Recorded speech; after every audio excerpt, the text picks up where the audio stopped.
that war for a long time. The Persian Gulf War actually started in the early 1990s. We're really continuing that same war. Although I wasn't in office at that time, I spoke out strongly against the dangers of getting involved.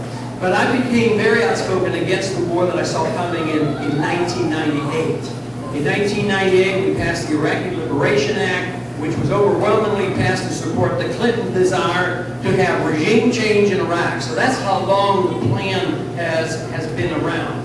But this whole issue of intervention overseas and spreading our empire is not unique with the last two administrations. It's been around a lot longer, and that's why we have to challenge the philosophy that they are following. Actually, the person who was most responsible for this was Woodrow Wilson, who got us involved in World War I unnecessarily. And this is what is happening. World War I absolutely did not require us to go over there. But it led to Depression times following, it led to World War II. And when were the lines designed in the Middle East? After World War I, and that's what we're still fighting over. So it is this notion that we can participate in telling people how to live and for us to get involved in their affairs is something that doesn't make much sense. And this is precisely what we were advised not to do. But you know, they say very often, well, the way you talk is you want to bring the troops home and do this, you won't vote for the money here, you didn't vote for the war, why don't you support the troops? Well, I'll tell you what. Just think how many troops would be alive today if they had our coincide.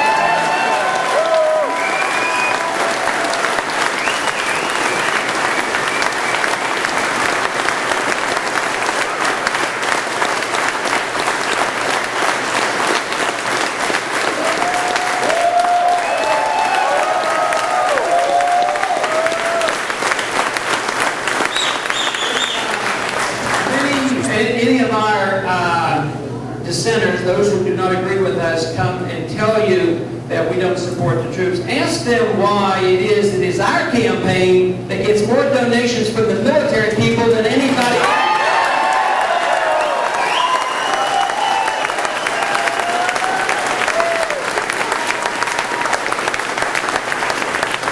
We literally got the same amount of money as all the other Republican candidates put together in the military.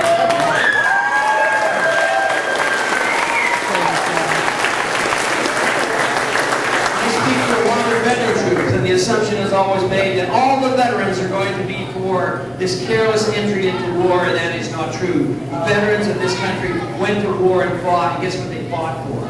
They fought for our Constitution. That's what they fought for.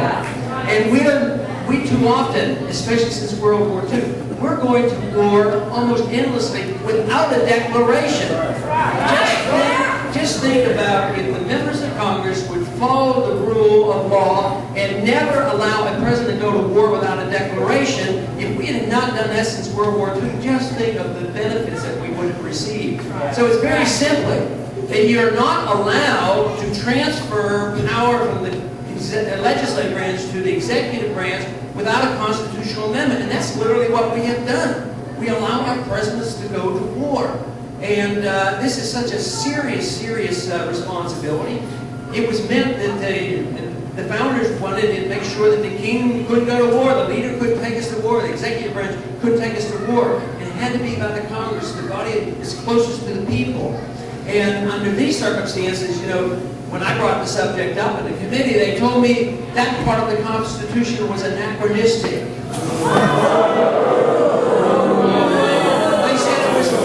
To bring up this issue of the Constitution. And yet now, what are they doing? They didn't want to debate it. They didn't want to assume the responsibility. Guess where they are today?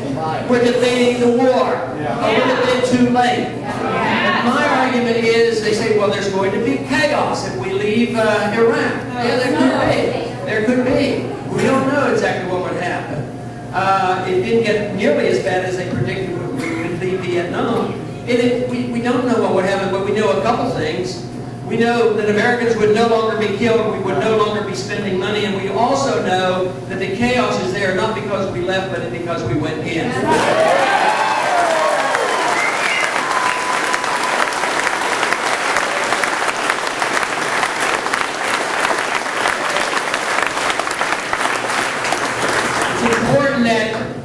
come to the conclusion that just shifting troops here and there and moving them about will not answer the problem.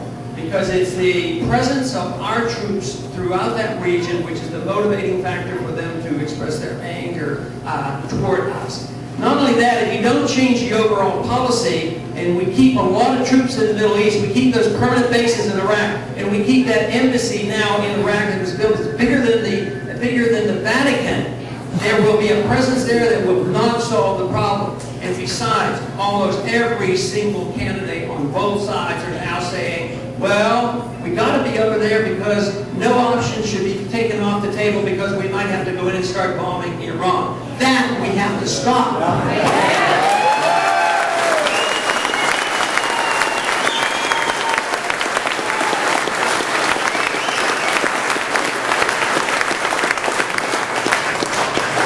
All great empires end when they go bankrupt. What we need to do is work hard to try to come up with a system which is logical and there's a transition that will work. And that is, we have to change policy. Philosophy is very, very important, and the philosophy of foreign policy is key. At the same time, how can we continue to spend these hundreds of billions of dollars overseas? At the same time, they're starting to cut some of our programs here at home, programs that probably should be cut as a beginning. So the only way we can solve our financial crisis that is coming, instead of continuing to spend endlessly, is I can see that what we could do in a logical fashion is we could save hundreds of billions of dollars if we would just bring our troops home.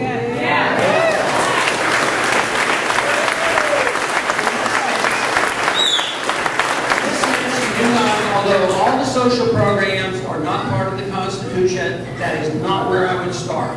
But I would start with addressing the subject of Social Security. I think that young people ought to have the opportunity to opt out of it if they want to. I'm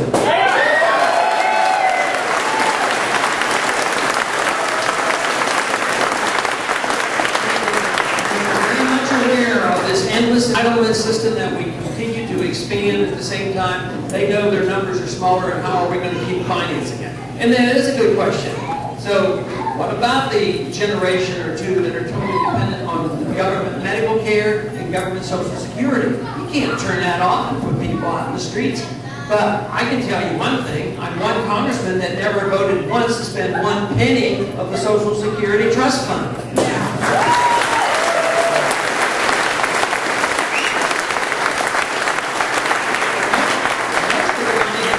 Spending gets put into the general revenue.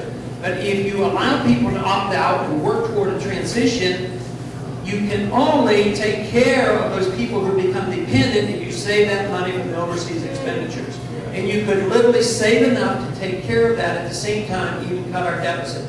We're up to nearly $1 trillion a year paying for the operations of the State Department, the DOD, and all the other things that come up, such as the interest on the debt. So these are the kind of things that can happen. It isn't that difficult. It means that we just have the will, have to have the will to do it, and an understanding and a confidence that freedom works. This is what we need. Because freedom truly does work. What happens when you protect individual liberty, you allow creative energy to explode. And we still have a lot of that in this country. There's still a lot of opportunities that we have. And for the most part, there's still a lot of wealth in this country. But my concern, and obviously the concern of many Americans, is that, is it going to last? Have we undermined the system? And I would say that we have.